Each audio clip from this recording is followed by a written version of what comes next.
The three theorems of psychohistorical quantitativity. The population under scrutiny is oblivious to the existence of the science of psychohistory. The time periods dealt with are in the region of 3 generations. The population must be in the billions for a statistical probability to have psychohistorical validity. Hello, everybody, and welcome to episode 4 of Foundation Analysis. Today we are talking about Barbarians at the Gate, and we're going to go right in, but of course, first, spoilers. And also, I'd like to say that there is a content warning for suicide. So, right away, that comes up because we start with Brother Dawn on their balcony, enjoying the view. And then enjoying the view of the ground rushing up towards them because they have jumped and they are saved by their force field, which of course gonna give you some whiplash, some bruises, the physics would take a lot out of you is what I'm saying. And as Brother Dawn gets up, a woman who has dropped a potted plant runs away. We then cut to a funeral of the faithful with a monologue ending in rocket launches and massive explosions to mark the occasion. Demerzel is moved by the broadcast of this. This is Luminism and effectively their pope dying and passing on, and so it is kind of a big deal. Then we have Empire getting busy with one of his temporary concubines, which is then interrupted by Demerzel, and he being Empire is pulled off to deal with issues of state. The pre-coital scene, we will say, before interruption, is a great exposition way to explain the force fields that happen and are used by Empire and that protect them from forces that would harm them. So we then cut to the throne room with the ambassador of Luminism, and Praxium Opal has died. That would be the female space pope, and Brother Dawn is out of sync with the other two when they are offering condolences, which is a continuation of a theme you will see of Brother Dawn being off. And the ambassador gives the normal pleasant greetings and affairs of state, and then informs Empire that there is a rival that champions a different doctrine in the matter of the soul, which is an issue because the upstart or heretic or what have you espouses a doctrine that is in conflict with the triple nature of Empire.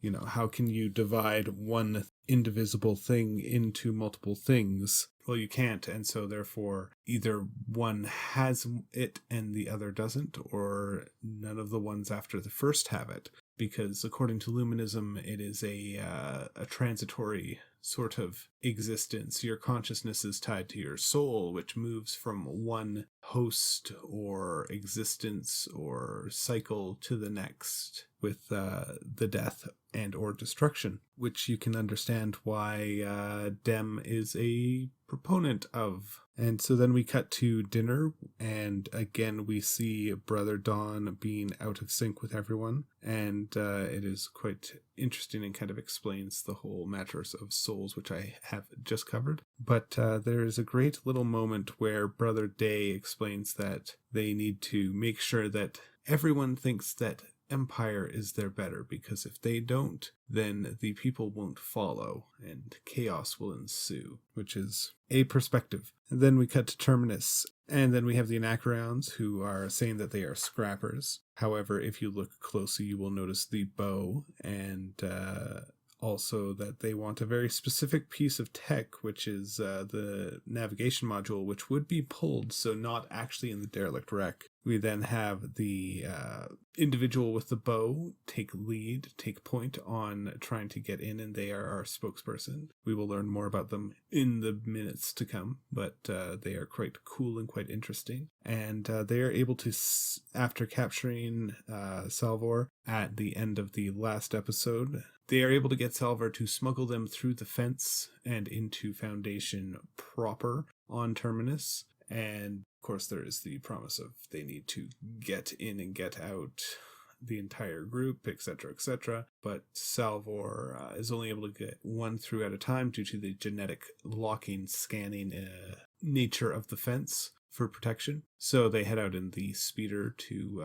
head over to the tower because that's where they need to go. Of course, Salvor is at gunpoint. And they have a moment of inspiration. They take a hard left after taking a hard right into some rocks and quote-unquote avoiding a mirage or vision of a boy in the road, but there was no one there. And then heads for the vault. And as she approaches the vault while driving the speeder, of course, the individual who has her at gunpoint passes out, which is quite interesting. It's like, she figures it out quite quickly. It's like, oh, you're going towards the thing, and I'm not dead. No, you need to turn. Oh, no. Boom. Down for the count and out and disarm. So points to Salvor for thinking on the fly, and good job.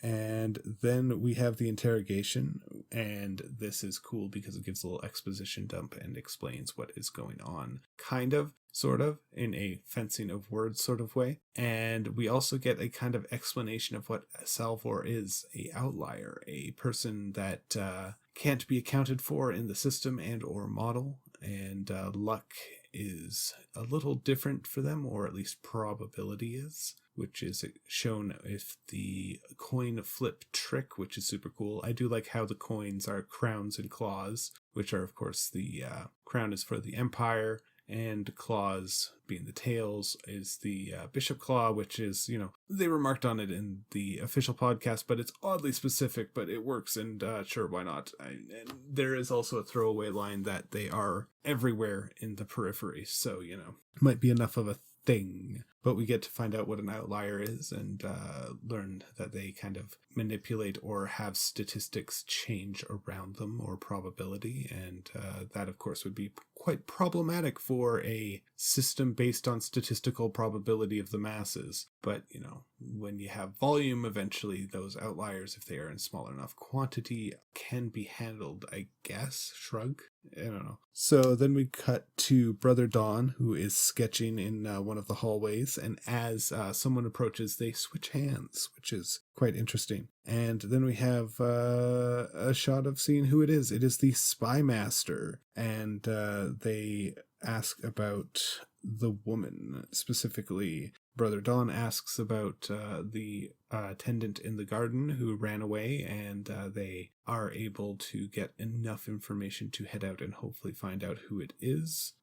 For anybody who has spent some time with court espionage, etc., etc., you're like, probably maybe not the right person to ask. Then we have the interrogation at the Foundation, which of course I kind of referenced a little bit earlier. So the language switch is quite good, and there's a coin flip throughout it, or a little montage of them where the probability of something happening is mentioned, and then you have it flip again and calling it, and the odds continue to baffle and get worse and worse. And so it is eerie and unsettling, and apparently will help Salvor tell when someone is lying, specifically the Grand Hunter of Anacreon, because that is apparently who she is. She is the Grand Hunter, and so the highest ranking military person. Quite interesting. So officially backed, big swing. This is a government action. Kind of a big deal. So then we have Empire, or specifically Brother Day, enter after Dusk is talking with Dawn, and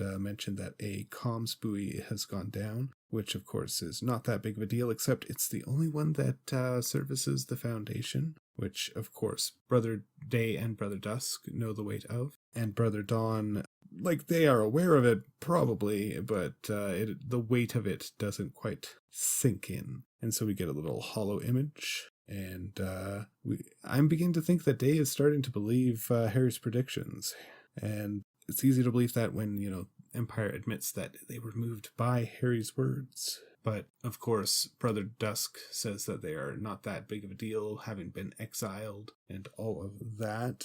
And even if they hadn't been exiled, well, Harry's dead, killed by his protege, no less. But Day responds with, martyrs have a long half-life. So, of course, not wrong there, but also turning a person into a symbol is a powerful move, and and does quite a lot to quite a few things. Then we have Foundation leadership dispute over the direction of what to do with this Grand Huntress of Anacreon, and it goes how you would expect, but there's a great little moment where they use the word barbarians, and the hunter, of course, just rebuttals with barbarians is just a name you use to call everybody that isn't like you, which is also not wrong, because barbarian, the term originates from Greek and it means to not speak Greek. So we're all barbarians, or at least I am. And then we cut back to the palace on Trantor, where the spy master reports, and Brother Dawn starts to realize they may have made a mistake. They may have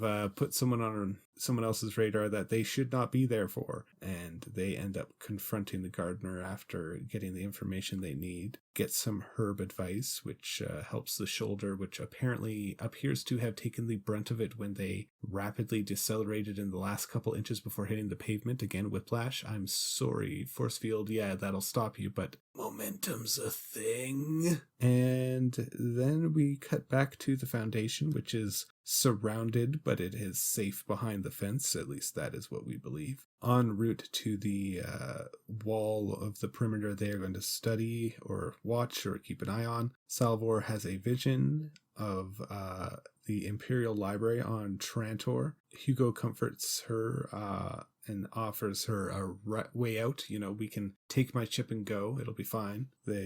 She declines. And then we have an absolutely fantastic scene. The statisticians in the throne room. And of course, we have an absolutely fantastic cameo by Ian McNeice. Probably best known, or one of his most notable roles, was Baron Harkonnen, Vladimir Harkonnen, from the Dune miniseries. Still haven't watched Dune yet, but super excited for that one. He's fantastic in this as just kind of this like head statistician who is quite vacillating and doesn't have any answers, and just kind of you know. And Lee Pace as Brother Day is absolutely loving it. Like, they're just chewing on the scenery. Like, as they get up, they have this sort of like dramatic flair, like not quite a flex or a pose, but like they're having fun, and they proceed to ask questions about what the statisticians have figured out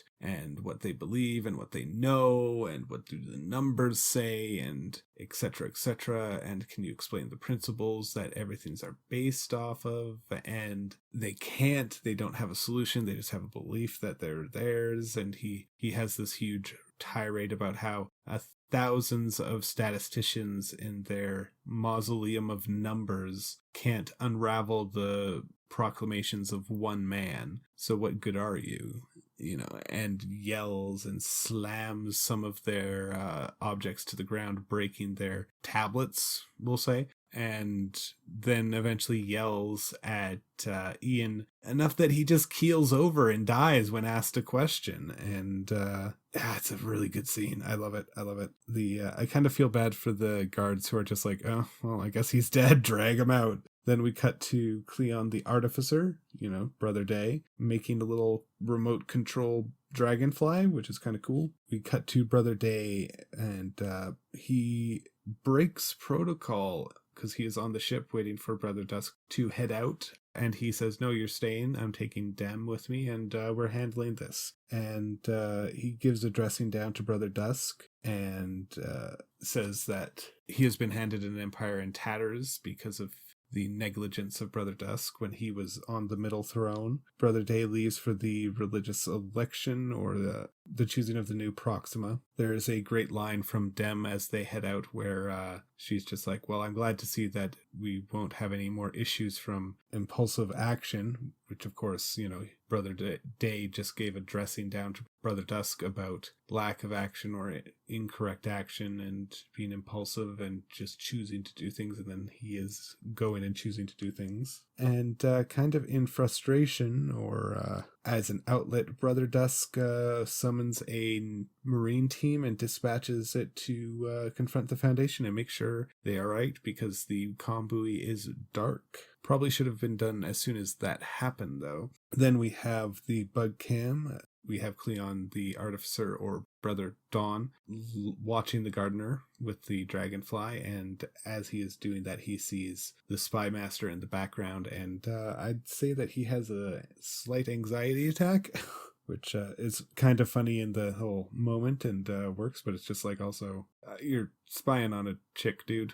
What you doing? It's a little weird. Then we cut back to Terminus, and the Anacreons are building a flat cannon on the side that Salvor just happens to be in, and Salvor just feels absolutely confidently that the vault is somehow connected to Harry and that it is important and that they are a statistical outlier and so they need to be possibly removed, or they don't know what to do. They are overwhelmed with indecision. And then we have at the end of the ultimatum, the second in command makes a little announcement through the fence that they think a work cycle is done up, and so that's when they said they were going to raise the foundation, and so apparently that is now on the menu.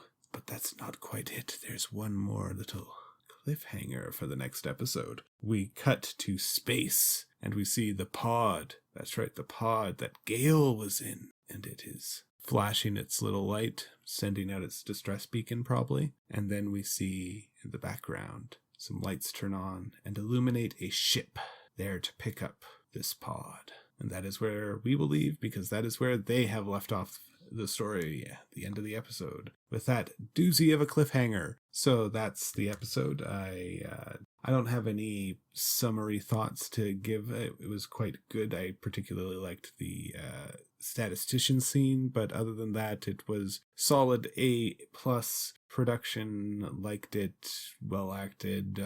Anyway. This project is supported by the On the Origin of Battlemechs podcast Patreon. If you enjoy it and want to hear more of my discussion of Foundation, please let me know and possibly give your support there. Special thanks to my friend Treble for the intro and outro. Everyone have a good one, and we'll talk to you later. Bye. Don't you see? It's galaxy-wide. It's a worship of the past, a deterioration, a stagnation.